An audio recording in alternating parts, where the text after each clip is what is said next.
성경 말씀 누가복음 24장 36절에서 마지막 절 53절까지입니다. 한 절씩 교독하여 읽겠습니다. 이 말을 할 때 예수께서 친히 그들 가운데 서서 이르시되 너희에게 평강이 있을지어다 하시니 그들이 놀라고 그 보는 것을 영으로 생각하는지라. 예수께서 이르시되 어찌하여 두려워하며 어찌하여 마음에 의심이 일어나느냐. 내 손과 발을 보고 나인 줄 알고 또 나를 만져보라. 영은 살과 뼈가 없으되 너희 보는 바와 같이 나는 있느니라. 이 말씀을 하시고 손과 발을 보이시나 그들이 너무 기쁨으로 아직도 믿지 못하고 놀랍게 여길 때 이르되 여기 무슨 먹을 것이 있느냐 하시니 이에 구운 생선 한 토막을 드리니 또 이르시되 내가 너희와 함께 있을 때에 너희에게 말한 바 곧 모세 율법과 선지자의 글과 시편에 나를 가리켜 기록된 모든 것이 이루어져야 하리라 한 말이 이것이라 하시고 또 이르시되 이같이 그리스도가 고난을 받고 제3일에 죽은 자 가운데서 살아날 것과 그의 이름으로 주의 사람에서 시작하여 모든 족속에게 전파할 것이 기록되죠. 너희는 이 모든 일의 증인이라 볼지어다.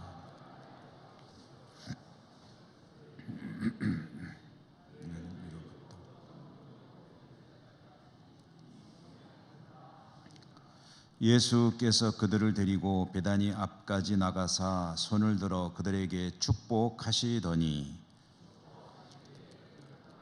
하늘로 올려지시니 그들이 그에게 경배하고 큰 기쁨으로 예루살렘에 돌아가 늘 성전에서 하나님을 찬송하니라. 아멘. 주님 은혜가 여러분과 함께 하시기를 기원합니다. 수요일에 읽기 시작한 성경 복음서, 주로 누가복음을 읽었죠. 95% 정도는 누가복음을 읽은 것 같습니다. 그런데 오늘 이제 누가복음은 이제 끝 부분 읽었습니다. 그러니까 94회까지 해서 복음서 읽기를 오늘로 이제 마치는데. 부활 이후에 주님의 이야기를 다른 복음서에도 있기 때문에 한 2번 정도 또 부활하신 주님 이야기를 더 나누고 이제 그 뒤에는 사도행전 읽기로 들어가게 되겠습니다. 오늘은 승천으로 누가복음이 맞춰지기 때문에 승천이라는 제목을 붙였습니다만은 그 앞에 제자들과의 만남의 이야기가 훨씬 내용이 많죠. 그래서 그 이야기를 중심으로 말씀을 전해드리겠습니다. 앞에 나오는 이야기와 연결을 해서 보면 주님께서 부활하시고 엠마오로 가던 두 제자에게 나타나셨는데 그 두 제자가 부활하신 주님이 곁에 가는데 못 알아봤다고 그랬죠. 못 알아보는 그 제자들의 모습 속에 우리의 영적인 안타까움들을 함께 생각해 보았습니다. 주님이 동행하시는 주님을 알아보지 못하는 주님의 백성들이 바로 나의 모습일 수 있고, 그리고 우리들의 대부분 가운데 나타나는 모습일 수 있다. 그러니까 주님이 나와 같이 동행하고 계신데 그 주님을 못 본다는 것은, 또는 바르게 깨닫지 못한다는 것은 우리 모두에게 참으로 안타까운 일이 아닐 수가 없죠. 주님을 볼 수 있는 눈을 열 수만 있다면 얼마나 참 감사하고 우리의 신앙이 또 새로워지겠는가 하는 생각을 함께 나누어 보았습니다. 그런데 이제 그 두 제자가 처음에는 주님을 못 알아봤는데 주님께서 이제 말씀을 풀어주시고 그들과 함께 식사하실 때에 눈이 열렸다고 했습니다. 그래서 주님을 알아보게 됐습니다. 근데 주님을 알아보게 됐을 때 주님이 그들 눈앞에서 사라지셨습니다. 알아보자마자 사라지신 거죠. 주님의 은혜라는 것이 그렇게 그 뒤에도 회포를 아주 넉넉히 풀 만큼 주어지면은 우리는 좋을 것 같은데, 하나님의 은혜라는 것이 어찌 보면 우리 입장에서는 좀 감질나는 그런 면이 없지 않아 있는 것 같다. 그래서 아주 충분하게 흠뻑 적시도록 주시는 경우보다는 하나님께서 실마리를 주시고 그리고 어떤 문을 슬쩍 열어만 놓으시고 그리고 들어가고 찾는 것은 이제 성도에게 위임되어 있는 그런 경우가 사실은 훨씬 더 많다 하는 이야기도 나누어 봤습니다. 그러나 제자들에게는 그것으로 충분했습니다. 부활하신 주님을 직접 목격했기 때문에 그들은 엠마오에서 즉시 일어나 예루살렘으로 돌아갔습니다. 기억하시는 분들은 그 거리가 얼마인지 기억하실 수도 있겠죠. 25리, 그러니까 약 한 10km 정도 되는 예루살렘 길은 밤이기 때문에 사실 그 굉장히 위험하기도 하고, 그러니까 웬만하면 일단 주님을 만난 흥분이 정말 넘치지만, 그러나 밤을치 세우고 아침이 되면은 이제 출발하면 될 것 같은데, 그런데 웬만하면 그럴 텐데 이게 이제 부활하신 주님을 만난 것은 웬만한 일이 아니죠. 그러니 그들은 즉시 일어나서 예루살렘으로 갔는데 제자들이 모여 있는 곳으로 갔다. 제자들이 모여 있던 그 방이 보통 마가의 다락방 이렇게 이야기하는데, 마가의 다락방이라는 증거는 없습니다. 그래서 그냥 120명 정도 들어가는 큰 방에 그들이 이제 모여 있었다라고 이제 이야기를 하고 있는데요. 어쨌든 그들이 예루살렘으로 가서 제자들이 모여 있는 곳으로 달려간 거겠죠. 그래서 제자들과 만나서 무슨 얘기 하겠습니까? 부활하신 주님 이야기를 하겠죠. 근데 그 마침 예루살렘에 있던 제자들도 주님이 부활하셨다는 소식을 들었고, 베드로 같은 경우에는 빈 무덤도 봤기 때문에 지금 아주 그냥 일종의 약간의 흥분 상태입니다. 그런 가운데 엠마오에서 두 사람이 당도해가지고 막 니도 봤나 나도 봤나 해가면서 이제 얘기를 주고받았겠죠. 경상도 버전으로. 이게 막 얘기가 얼마나 막 그냥 흥분됐겠습니까? 그래서 막 이야기를 이제 그들이 나누고 있을 그때 주님께서 그들 가운데 나타나셨다는 거죠. 그 주님께서 멀리서 걸어서 오신 것이 아니고 갑자기 나타나셨다는 것은 신비스럽게 나타나셨다. 옛날에 우리 산신령들은 펑 하고 나타났지만 주님은 알게 모르게 그들 가운데 자연스럽게 섞이신 거예요. 그러니까 엠마오로 갈 때 두 제자에게도 자연스럽게 나타나셔서 동행하셨고, 알아보시자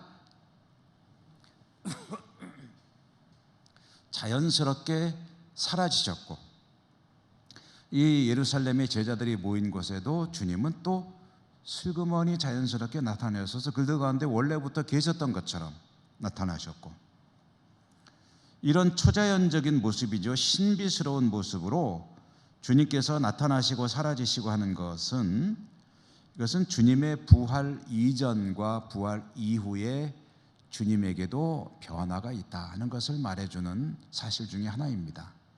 그러니까 과거에 주님께서 무리를 걷기도 하시고 죽은 자도 살려내시고 이런저런 여러 가지 기적을 베푸셨지만 갑자기 나타나셨다 갑자기 사라지거나 이런 거는 사실은 이게 이제 비슷한 건지 모르겠지만 순간 이동 그런 비슷한 모습들은 사실은 볼 수가 없었는데, 부활하신 뒤에는 벽도 지나오시는 그런, 어찌 보면은 부활 이전과는 전혀 다른 그런 모습을 보이고 계셨다라는 것을 알 수가 있습니다.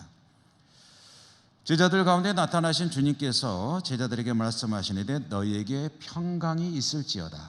평강이 있을지어다. 주님은 너희에게 평강이 있을지어다 라고 말씀하셨는데, 제자들에게는 평강이 사라졌습니다. 오히려 두려움과 놀람이 가득 차버렸습니다. 아마 제자들이 어떤 반응을 보일지 주님이 아시기 때문에 놀라지 말라 하는 의미로 평강이 있을지어다 라고 말씀을 하신 것이 아니겠나 하는 생각도 해봅니다. 자, 여러분, 그런데 제자들은 두려워하며 놀랐다고 그랬습니다. 왜 그랬을까요? 좀 전에 부활하신 주님이 얘기를 하고 있었는데 왜 두려워하고 왜 놀랐을까?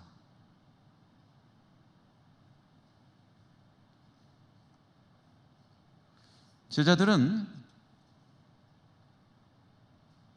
부활하신 주님에 대해서 이미 정보를 가지고 있음에도 불구하고 또 엠마오에서 온 두 제자는 직접 목격하기도 했고 했지 않습니까?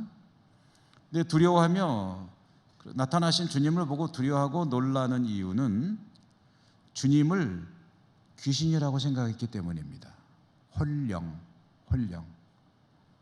오늘 성경에 보면은 37절에 보니까 그들이 놀라고 무서워하여 그 보는 것을 영으로 생각하는지라 라고 했는데요, 이 영으로 생각했다는 게 우리식으로 바꿔서 말하면 귀신으로 생각했는지라 라는 그런 뜻입니다. 홀령, 유령.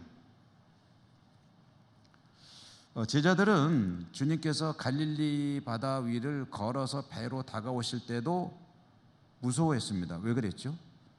귀신인가 보다, 유령인가 보다라고 생각했거든요. 그런데 나중에 주님이란 것을 알아보고 이제 안심을 하게 되죠. 나니까 걱정 마라, 안심해라. 주님이 나타났을 때도 제자들은 두려워했습니다. 왜냐하면 귀신이라고 생각했습니다. 그러니까 부활하신 주님이라는 생각이 가지는 기쁨과 반가움보다 귀신이라는 두려운 이 생각이 이 반가움, 기쁨을 확 눌러버린 거예요. 여러분, 우리 마음속에 두려움, 기쁨이라는 것이 있을 수도 있지만 두려움이라는 것이 동시에 들어올 수도 있거든요. 그런데 이럴 때 어떤 쪽이 더 세냐라고 보면 대개는 두려움이 기쁨을 눌러버릴 때가 많습니다. 좋은 것보다 악한 것이 더 강할 때가 많거든요.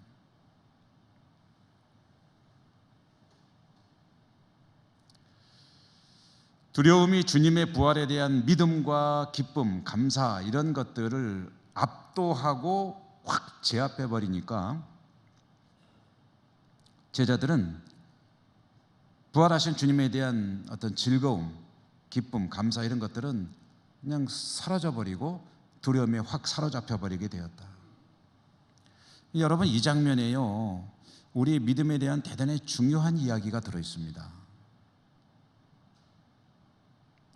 제자들은 부활하신 주님을 눈앞에서 보고 있습니다. 현재형입니다. 현재 보고 있는데 그 부활하신 주님을 눈으로 보면서도 두려움과 의심과 놀람 이런 것들이 더 그들을 붙잡고 있었다. 눈으로 보고 있는데도.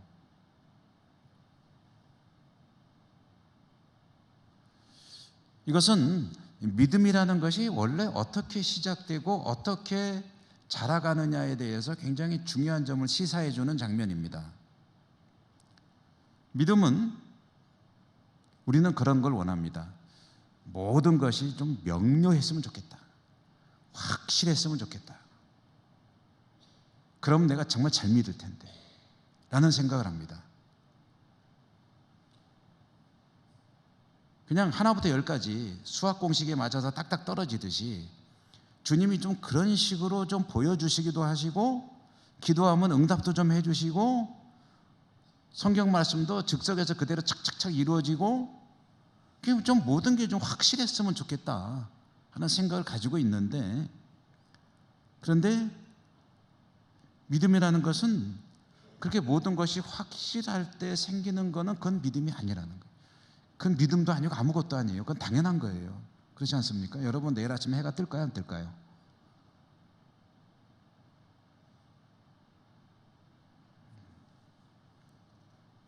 저는 뜰 줄로 믿습니다. 이게 믿음입니까? 믿음입니까? 이건 당연한 거죠, 당연한 거. 내일 내가 소풍 가야 되는데 비가 올까요, 안 올까요? 기상예보를 보니까 비 올 확률이 80%라고 나와 있어요. 그러나 내 마음은 왠지 하나님이 내일 날씨를 좋게 줄 것 같아. 그러니까 모든 일이 다 그런데 확실한 것을 믿는 건 믿음이 아니라 불투명해요. 확실한 것도 없어요. 보장도 없어요. 명료한 것도 없어요. 아무것도 없어요. 의심인데요. 그런데 그런 가운데 뭐가 있냐면은 하나님의 말씀이 있어요. 그러므로 이것이 하나님의 말씀이므로 내 눈에 보는 모든 상황은 불투명하고 의심투성이고 걱정, 근심도 찾아오고 어떤 때는 무섭기도 하고 그렇지만 하나님의 말씀이 있음에 이 말씀을 나는 믿기로 선택한다 하는 것이 믿음입니다. 그게 믿음의 시작이고 그리고 그런 것들이 확인되면서 믿음이 장성하는 것이죠.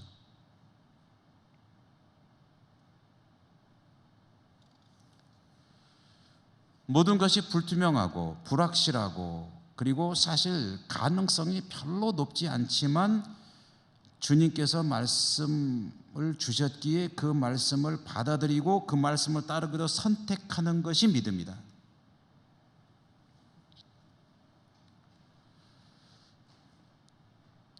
그러므로 여러분, 나는 믿음이 너무 없다고 사실 자책하실 필요 없습니다.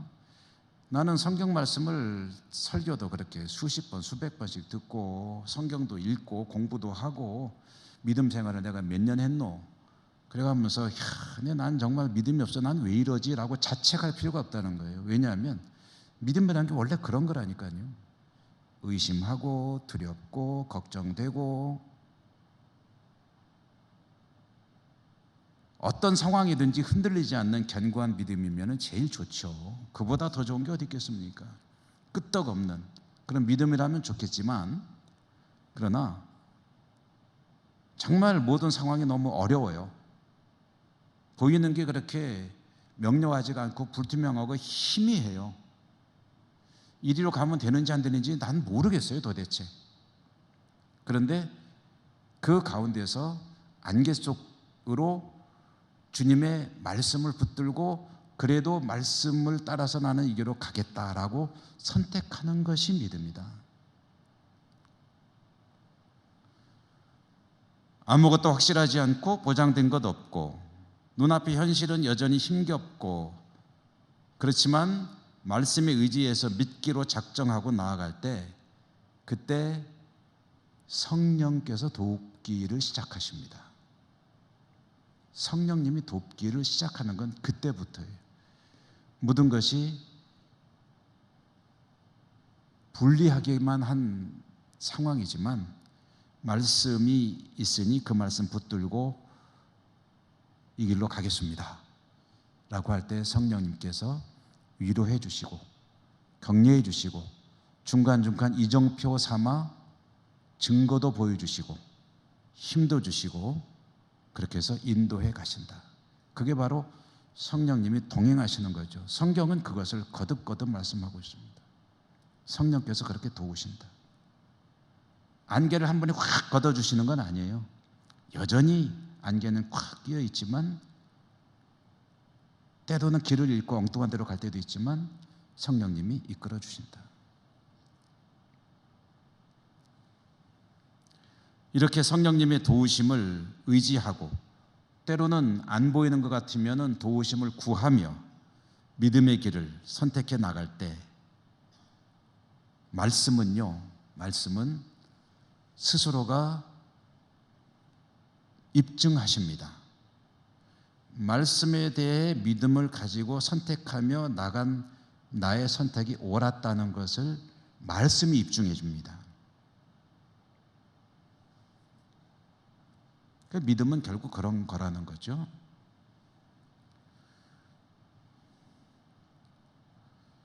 제자들은 말씀이 육신이 되신 주님을 눈앞에서 보면서도 여전히 혼란을 겪고 있습니다.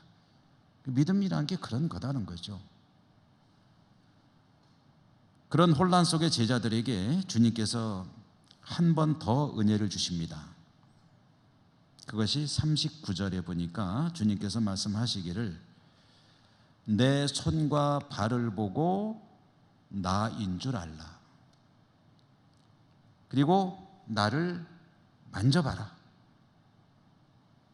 영은 살과 뼈가 없으되 너희 보는 바와 같이 나는 있느니라. 너희들이 지금 나를 영인 줄,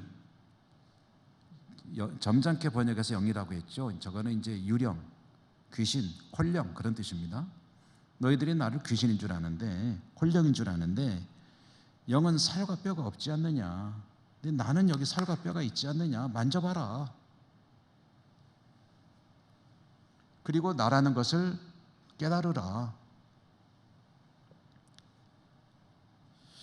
이 말씀 속에요, 또 역시 부활에 대한 중요한 그런 내용이 들어 있습니다. 주님의 부활은 영혼의 부활이 아니라 영혼과 육체의 부활이라는 사실.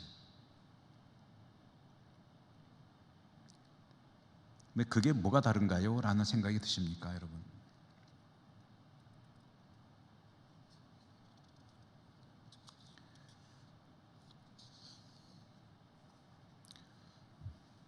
제자들은 부활하신 주님을 영혼이 부활한 거라고 생각을 했습니다. 유대인들의 일반적인 생각입니다. 영혼이 부활한다. 여러분 나중에 부활하실 거죠? 안 하시면 큰일 납니다. 나중에 부활하시기를 축복합니다. 그 중에 빠진 분 한 분도 없으시기를 또한 축복합니다. 근데 아이고 그때 수요예배 때 내가 얘기했는데 아마 그분 어디 갔노? 아 저기 계시는구나. 그렇지?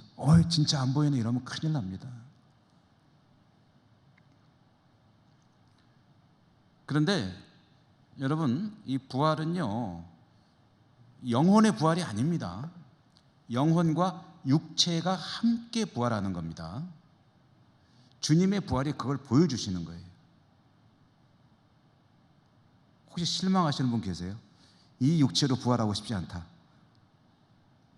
나는 다른 육체로 조금 내가 선호하는 육체가 있는데 뭐 그래가면서 이 육체보다 다른 육체로 부활했으면 좋겠다라는 생각하시는 분 계신지 모르겠는데 그거는 염려하실 필요 없습니다. 왜냐하면 이 육체로 부활하는 건 아니거든요.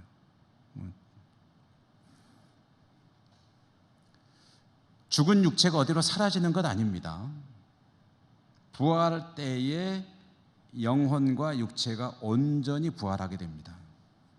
그런데 변화된 모습으로 영광스러운 모습으로 바뀌어서 부활한다. 이게 성경이 전해주는 거예요. 뭐 제가 나름대로 해석한 것도 아니에요. 성경 그대로 나와 있는 바입니다. 부활한다. 그런데 영광스러운 형태로 부활한다. 그러면은 부활하시면 변화한다고 그랬는데 예리한 분들은 이런 질문 혹시 하실지 모르겠어요. 주님의 몸에는 손과 발에 흔적이 있었는데 그럼 그건 왜 안 변했는데요? 그대로 부활하시는 거 아니에요? 라는 질문을 할 수가 있겠죠. 손에 못자국을 보라, 발에도 못자국 있지 않냐? 나를 만져보고 나인 줄 알라. 왜 그럼 그건 있는 거예요? 라고 질문을 한다면, 그렇다면 제자들에게 자신을 입증하시기 위해서 그 흔적은 그대로 보존하셨다라고 해석할 수밖에 없겠죠.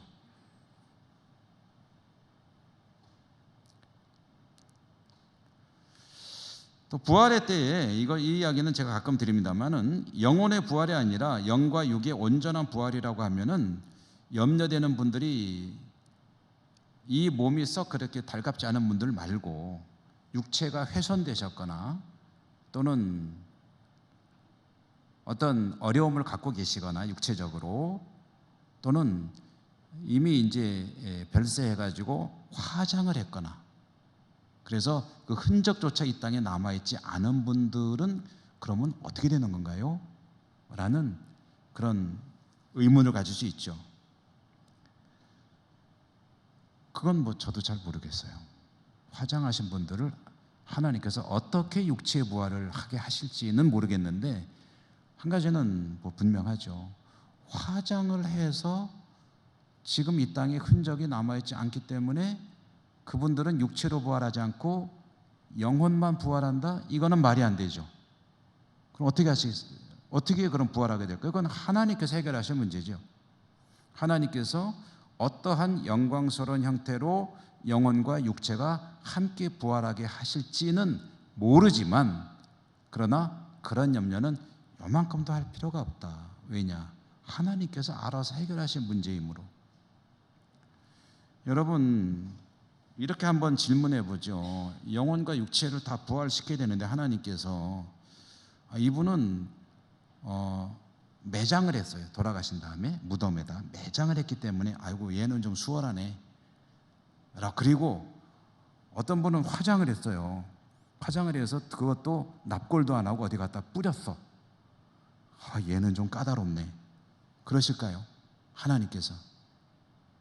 하나님은 없는 데서 창조하시는 분이잖아요. 그러니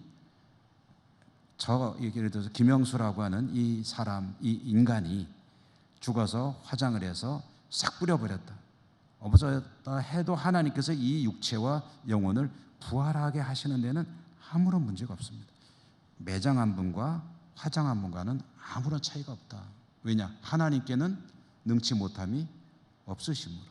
무에서 유를 창조하시는 분인데, 아니 그것이 말씀으로 창조하시는 분인데 죽어서 다 말라 비뚤어진 뼈들을 살아나라 하니까 살아나고, 어디서 오는지 힘줄이 달라오고 또 살들이 와서 달라붙고 그리고 거기다 생기를 불어넣고 하니까 살아있는 군대가 되었다고 했는데, 도대체 화장을 했으니까 문제가 그럼부터 가죠. 그런 걱정은 아예 할 필요가 없다.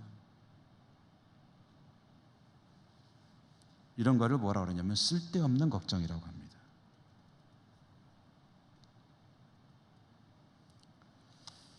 주님께서 제자들에게 이렇게 손과 발에 못자국 만져봐라, 나인 줄 알라 라고 말씀을 하시지만 여전히 제자들은 혼란 가운데 있었습니다. 그런 제자들을 주님은 책망하지 않으셨고요, 그들의 믿음을 세우시기 위해서 한 가지 일을 더 하시는데, 그게 41절에 보면 먹을 것 좀 주라 라고 말씀하십니다. 41절에 여기 무슨 먹을 것이 있느냐 하시니 구운 생선 한 토막을 드렸다.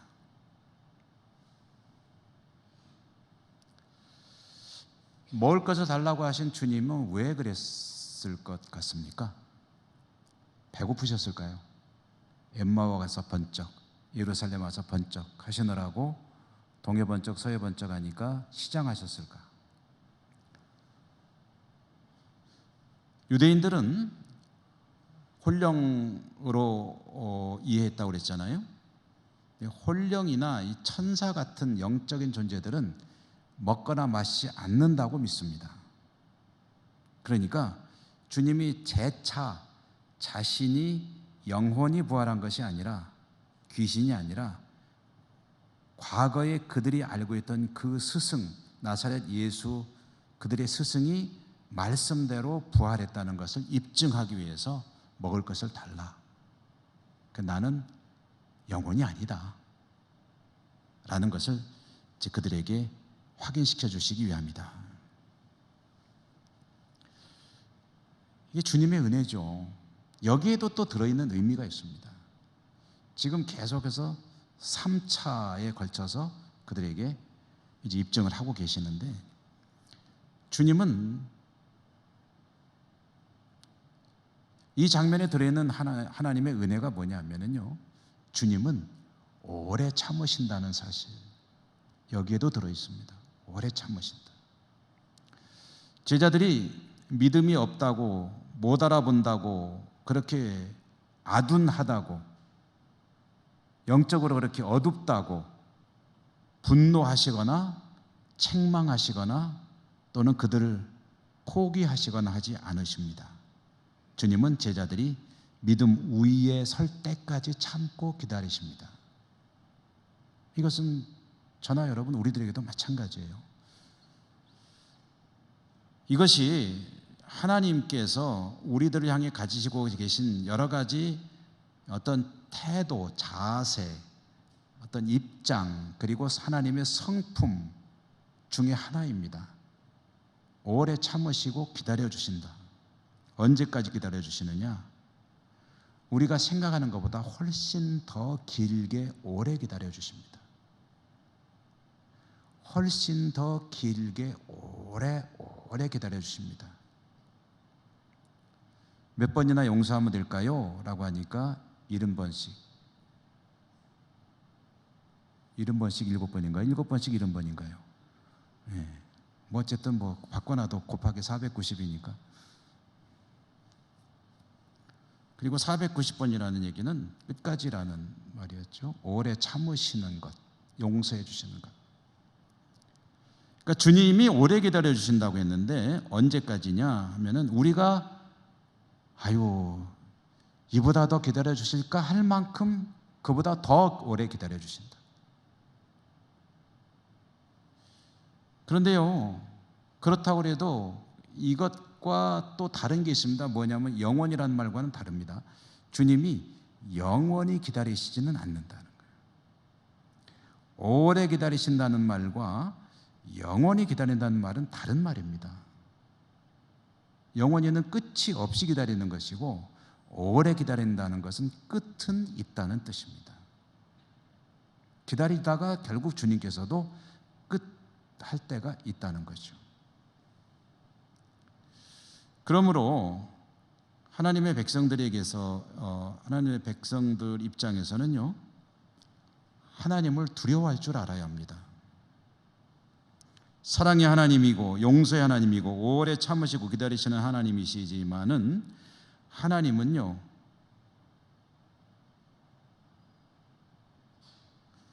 죄에 대해서는 아주 확고한 입장을 갖고 계십니다. 죄에 대해서. 죄에 대한 하나님의 태도는 명확하다는 거죠. 인간의 죄는 십자가의 보혈의 은혜로 씻어주십니다. 깨끗하게 씻어주십니다. 그러므로 우리의 모든 죄는 용서받지 못할 죄가 없습니다. 회개해야 되겠죠. 물론 회개하면 하나님이 다 용서해 주십니다. 용서해 주시는 근거가 뭐냐면 주님께서 십자가에 흘리신 보혈입니다. 보혈의 은혜로 다 용서해 주시는데, 그렇다고 해서 이 죄라는 것을 하나님께서 별거 아닌 거로 여기시느냐? 그건 절대로 아니라는 거죠. 죄에 대해서 하나님께서 가지고 계신 입장을 단적으로 보여주는 것이 십자가죠. 죄라는 것은 결코 존재해서는 안 되는 것이기 때문에 하나님은 아들, 독생자 예수, 그분을 십자가에 죽이시는 그런 일을 해서라도 죄의 문제는 해결하시는 분이시다. 이거는 뭐 아무리 강조해도 모자라는 그런 이야기입니다. 죄라는 것은 결코 하나님께서 용납하지 않으십니다. 회개하면 용서는 하시는데 그 죄를 그대로 둘 수는 없다는 거죠. 그러므로 하나님의 백성들은 하나님을 두려워할 줄 알아야 하고 또 죄를 무서워할 줄 알아야 합니다. 근데 그게 참 잘 안 되죠. 오래 참으시는 하나님의 은혜를 하나님을 가볍게 여기는 기회로 만들어버리면 그건 정말 곤란합니다. 이 말씀을 전해드리는 저도 지금 너무 두려워요. 왜냐? 죄를 계속 반복하기 때문에 어쩔 수 없어요. 죄는 어쩔 수 없다고 말한 건 참 무책임한 말일지 모르겠지만 살다 보면 나도 모르게 죄를 짓고 있거든요. 너무 괴롭죠, 마음이. 그런데 어쩔 수 없다고 스스로를 용서해버리면 그건 곤란하다는 거예요. 인간은 약하니까 어쩔 수 없어. 살다 보면 죄를 지을 수밖에 없어. 라는 거는 그건 아니라는 거예요. 죄라는 것은 하나님께서 이렇게 아들을 죽일 정도로까지 싫어하시는 것이므로 하나님 백성인 나는 어떻게든 죄를 멀리해야 된다. 그래서 악은 어떤 모양이라도 버리라 라고 말씀하셨잖아요. 하나님은 오래 참으십니다. 오래 참으시는 동안에 우리의 삶이, 신앙이 점점 거룩에 가까워져야 한다. 쉽지는 않아요. 실수로라도 죄를 짓는 경우가 아예 없지는 않을 겁니다. 그렇지만 그것을 당연한 것으로 여기지는 않아야 한다. 사람이 어떻게 죄를 안 짓고 살 수 있나 라는 생각은 좀 곤란하다라는 이야기죠. 이어지는 말씀에 보면 나타나신 주님께서 제자들을 위해서 힘쓰시는 일이 한 가지 이제 또 드러나죠. 44절과 45절에 있는데요. 제자들에게 말씀을 풀어주셨다고 합니다. 말씀을 풀어주셨다. 엠마오로 가던 두 제자에게 그 집에 들어가는 동안에 말씀 풀어주시고 주님에 대해서 알려주셨던 것처럼 예루살렘에 오셔서도 제자들에게 말씀을 풀어주셨습니다. 주님 주시는 말씀의 핵심은 주님의 고난, 십자가, 부활로 이어지는 고난, 십자가, 부활. 이것은 이제 복음의 핵심이죠. 복음의 중심입니다. 그 복음의 핵심을 제자들에게 풀어주시고, 그리고 이제 주님께서 명령을 하시는데 48절에 보니까 너희는 이 모든 일의 증인이라. 또 47절에 보면 예루살렘에서 시작하여 모든 족속에게 전파될 것이라. 그리고 49절에 보면 너희는 위로부터 능력으로 입혀질 때까지 이 성에 머물라. 이 세 가지 명령이 있거든요. 이 세 가지는 합칠 수가 있습니다. 합치면은 무슨 이야기가 되냐면 너희가 성령을 받게 될 것이다. 성령을 받게 되면 모든 족속에게 가서 복음의 증인이 되어야 한다. 어디서 많이 들어본 얘기 같죠? 어디서 많이 들어본 말씀 같지 않습니까? 사도행전 1장 8절 오직 성령이 너희에게 임하시면 너희가 권능을 받고 예루살렘과 온유하다 사마리아 땅 끝까지 이르러 내 증인이 되리라 라고 하는 사도행전 1장 8절의 말씀이 누가복음 마지막에 나오는 내용과 사실은 연결이 되는 말씀입니다. 그래서 누가복음과 사도행전은 원래는 한 책이었을 것이다 라고 보는 사람들도 있어요. 근데 어쨌든 저자는 같은 사람 누가가 지은 것이라는 것이고 자연스럽게 이렇게 누가복음과 사도행전은 이어지는 책이다. 그래서 우리는 이제 복음서 한두 군데만 더 보고 그리고 사도행전을 읽어 나갈 것이다. 제가 우리 교우들에게 사도행전 전도 좀 하려고 합니다. 이제 수요예배 좀 나오세요. 이제 복음서는 이미 뭐 지나갔으니까 그렇다 치고 사도행전 읽기 시작하면은 신약 성경의 절반을 읽기 시작하는 건데 사도행전 쭉 따라가다 보면은 그러면 많은 성경 공부가 될 겁니다라고 이제 전도 좀 할 때 여러분도 전도 좀 하십시오. 자 이렇게 이 말씀을 통해서 보면은요 성경 전체를 관통해서 보는 이야기도 확인이 됩니다. 성경 전체를 보면은 창세기의 12장 3절에 보면은 하나님이 아브라함을 부르시죠. 아브라함을 부르실 때 뭐라고 그러셨냐면 떠나라는 말씀과 함께 12장 3절에 보면 땅의 모든 족속이 너로 말미암아 복을 받을 것이다 라고 하시거든요. 이 땅의 모든 족속이 너 때문에 복을 받게 될 것이다. 그 말씀이 이루어지기 시작하는 거예요. 이제. 이 땅의 모든 족속이 아브라함으로 인해서 시작된 그 민족의 역사 속에서 나온 일들로 인하여 혈통으로 보면은 그 후손으로 인하여 그래서 이 땅의 모든 족속들이 복을 받게 될 것이다 라는 그 말씀이 이제 복음서와 사도행전을 통해서 어떻게 전개되는가 하는 이야기가 이제 신약성경으로 파노라마처럼 펼쳐져 나갈 것입니다. 한 가지만 말씀드리고 마치겠습니다. 오늘 말씀 속에 증인의 조건이 드러났습니다. 증인의 조건. 복음의 증인으로 사는 사람은 어떤 사람이어야 하느냐. 복음의 증인은 두 가지 조건이 요구되는데요. 첫째로는 성령의 능력이 임한 사람이어야 한다. 성령 받은 사람이어야 된다. 두 번째로는 준비된 제자여야 한다. 그럼 나는 둘 다 아니니까 복음 증인으로는 안 살아도 되겠구만. 혹시 그렇게 생각하시면 계시면 곤란합니다. 복음의 증인으로 사셔야죠. 모든 하나님의 백성들은 복음을 전하는 자로 살아야 합니다. 그러기 위해서 두 가지 조건이 필요하다는 거지, 두 가지 조건 나는 안 맞으니까 나는 관도도 되겠구만, 이게 아니에요. 이 두 가지 조건을 갖추셔야 된다는 얘기입니다. 하나는 뭐죠? 준비된 제자여야 된다. 두 번째로는 성령을 받으셔야 한다. 여러분, 성령 받고 제자로서 복음의 증인으로 사시는 여러분 되시기를 축복합니다. 누가복음 읽기는 이제 여기까지로 마칩니다. 그런 가운데 이제 주님은 제자들 보는 중에 하늘로 올려지셨다. 하나님께서 주님을 끌어올리셨다는 뜻입니다. 수동태로 되어 있죠.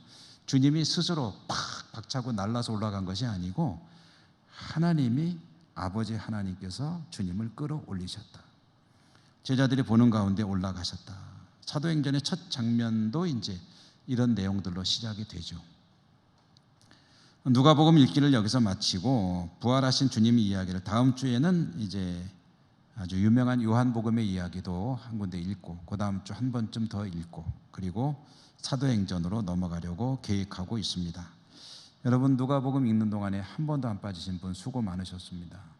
그리고 사도행전 읽을 때 더 열심히 공부도 하면서 그리고 또 말씀을 따라가시는 그런 은혜가 여러분 모두에게 있기를 주님 이름으로 축복합니다.